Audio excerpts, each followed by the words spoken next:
Hey there everyone, welcome back to the channel. In today's video, we'll be bringing you yet another unsolved death mystery, the SouthPole poisoning. Before getting into the video, make sure you smash the subscribe button so you never miss an upload. Rodney David Mark was an Australian astrophysicist. He was born on March 13, 1968 in a small town in Australia. He had an interest in maths and science. He went to the University of Melbourne and then went to the University of South Wales for his PhD, and went on to become an astrophysicist.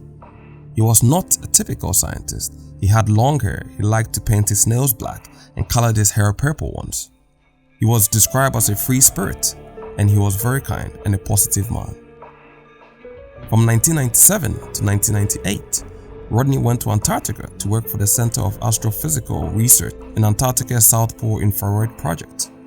He loved to work there.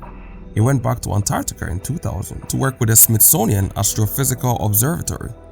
The research program he was working on was through the University of Chicago. Antarctica is a completely isolated area.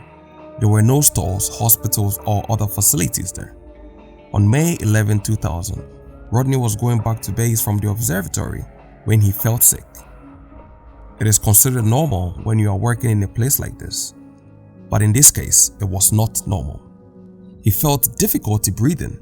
After some time, his vision became weak. By 9:30 p.m., he went to his room. He felt very tired and went to bed to sleep it off, and he thought he would feel better when he wakes up in the morning. At 5:30 a.m.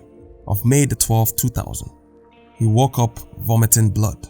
He went to the nearby station to meet Dr. Robert Thompson 3 times a day. He explained his condition to the doctor, and he was shocked at what could possibly be wrong with him. With each visit, his symptoms grew more. He had intense pain in his stomach and joints. His eyes became so sensitive that he had to wear sunglasses even though the sun had not come out for several weeks. With his physical health deteriorating, his mental health was also getting worse. He became so agitated that the doctor thought that anxiety was the cause of his condition. When Rodney visited the doctor for the 3rd time, he was stressed to the point of hyperventilation. The doctor injected him with antipsychotic drugs to calm him down. Rodney lay down and his breathing became slower. To the untrained observer, he might have looked recovering, but that was not the case. Shortly after receiving the injection, he went into cardiac arrest.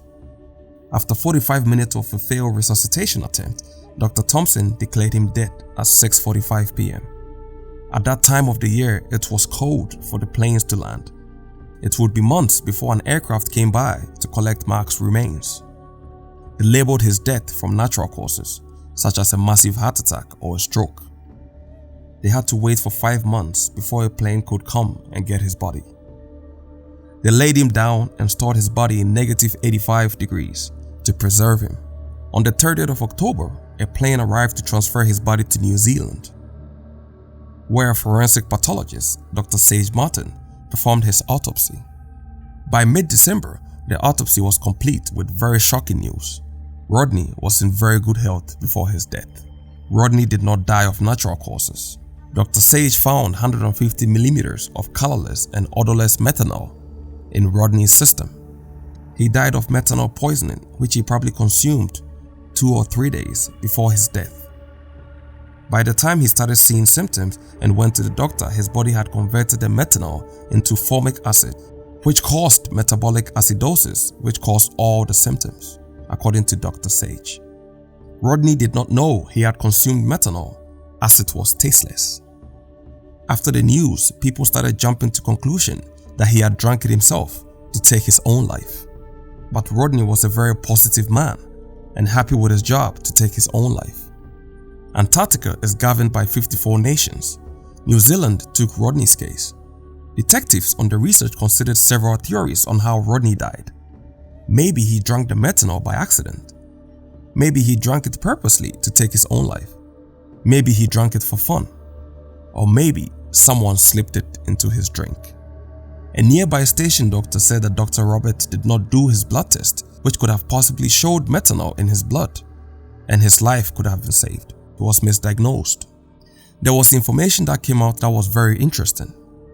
This information came from a witness who came forward, explaining that Rodney came back from a trip to New Zealand and had this unusual shaped black bottle of alcohol. He said he saw it with other bottles of Rodney and said the bottle did stand out from the others. The person speculates that this may be a bottle of methanol tinted whiskey. Investigators tried to pin down where the bottle of alcohol came from, but once again, they did not reach any conclusion. The mystery remains, and we never got to know if it was a murder or a suicide. There was a lot of research done, but it did not give any conclusive answers. The fate of Rodney Marks would remain a mystery in the years to come, with the true cause of the poisoning still remaining a mystery. Thanks again for making it through this video. Again, if you really enjoyed it, don't forget to smash the like button and don't forget to subscribe. Catch you on the next one. Peace.